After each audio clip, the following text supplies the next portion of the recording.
A técnica de cenários permite desde a confecção de cenários mundiais a cenários particulares de ofertas ou tecnologias. Mas o que é a técnica de cenários? A técnica de cenários é um método de planejamento estratégico que muitas instituições utilizam para planificações a longo prazo. É uma adaptação do método de inteligência militar, que é um conjunto de atividades que buscam aprimoramento tático e operacional. A técnica de cenários baseia-se em simulações para que, posteriormente, seja tomada uma decisão. A combinação dos fatos com alternativas como descrições e métodos variados é chamada de cenários. A partir dessa estratégia, o analista pode compreender as fraquezas e os pontos críticos de um período acerca do aspecto que está sendo estudado.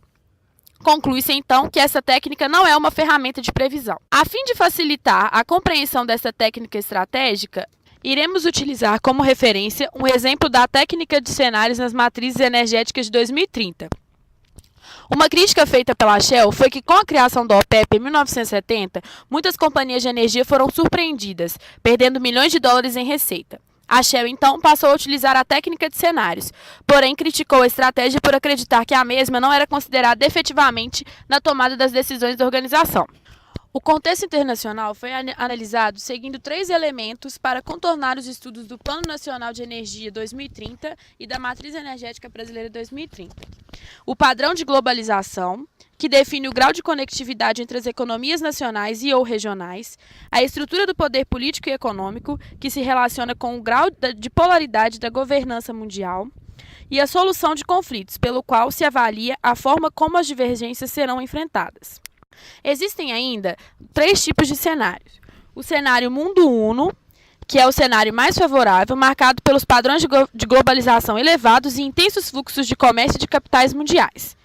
O cenário de ilhas, que é marcado pelo não equacionamento do desequilíbrio macroeconômico norte-americano. E o cenário intermediário, que é o arquipélago. O cenário arquipélago, que reflete basicamente o cenário mundial atual em que vivemos. No cenário arquipélago, o mundo se agrupa em blocos, caracterizando uma redefinição de fronteiras. A conexão das novas tecnologias e infraestruturas de rede torna-se realidade, mas o acesso não é alcançado da mesma maneira por todos. Os fluxos financeiros e comerciais se concentram entre algumas nações e intrablocos. Este cenário é o que mais se alinha com os cenários mundiais indicados pela Agência Internacional de Energia e o Departamento de Energia dos Estados Unidos, permitindo o alinhamento referencial com outros organismos. Sucintamente, no cenário mundial considerado, a mobilidade dos fatores de produção e o aproveitamento das vantagens competitivas permanecem restritos aos blocos formados, com a própria expansão da logística favorecendo a integração regional. Os conflitos ocorrem de maneira localizada e a insegurança institucional e jurídica também se apresenta com gravidades diferenciadas. No caso do setor energético, alguns oligopólios regionais formam alianças, protegendo seu mercado e a expansão da infraestrutura e o acesso a reservas ocorre através de investimentos conjuntos. Além disso, visualiza-se que os órgãos reguladores dos blocos regionais se esforçam para enfrentar o poder de mercado das corporações, sendo a regulamentação ambiental moderada a nível global e assumindo intensidades diferentes a nível regional.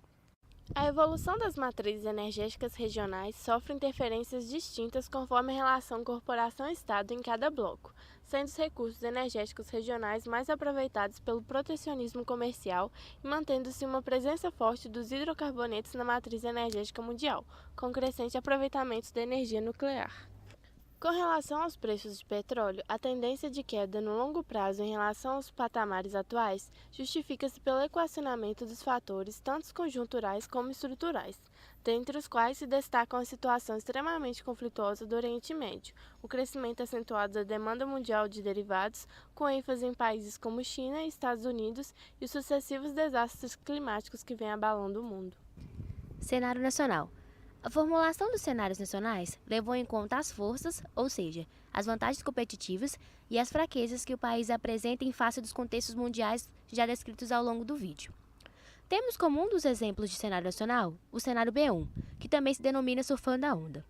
Este cenário tomou como ponto de referência a visão global arquipélago. Este cenário reflete o reconhecimento de que um cenário externo não desfavorável não é garantia para sustentar um crescimento nacional. No cenário B1, o resultado da condução mais adequada a essas questões internas permite que o país cresça acima da média mundial e embora a taxas pequenas, como consequência da própria ambiência global a qual esse cenário se referencia. Podemos notar esse resultado observando a seguinte tabela, que demonstra que, enquanto o cenário mundial arquipélago cresce 3% ao ano, o cenário nacional cresce 4,1% ao ano. Agora, iremos fazer uma descrição das projeções da estrutura setorial do PIB, considerando o estágio atual de desenvolvimento do país. Admite-se que o setor primário aumentará sua contribuição na formação do PIB, enquanto que o setor industrial, mesmo expandindo-se a taxas expressivas, tende a perder participação no PIB para o setor de serviços. O cenário demográfico, que será explicado mais à frente do vídeo, no cenário B1 e nos cenários de maior crescimento econômico. Para exemplificar essa relação, acompanhe a seguinte tabela, que demonstra essa projeção para o cenário B1. Como podemos ver, a área industrial perde participação, enquanto que a área de serviços ganha participação, com exceção de 2010. Mas, como observa-se, essa certa projeção ela é diferente para cada cenário. E a diferença no caso do cenário B1 é que a agricultura, mesmo tendo uma certa elevação da participação, mantém-se constante após uma pequena queda durante o resto dos anos, a partir do ano de 2020 e 2030. E a composição dessas hipóteses para a evolução da estrutura produtiva em cada cenário, com a expansão da economia como um todo, permite estabelecer as taxas de crescimento do produto em cada setor. Nesse cenário são apresentadas as projeções da população total residente no país no período de 2005 a 2030. As projeções feitas indicam que a população brasileira em 2030 superaria 238 milhões, com uma taxa de crescimento médio de 1,1% desde 2000. Essa taxa de crescimento é decrescente. Entre 2000 e 2010, estima-se uma taxa de expansão de 1,4%.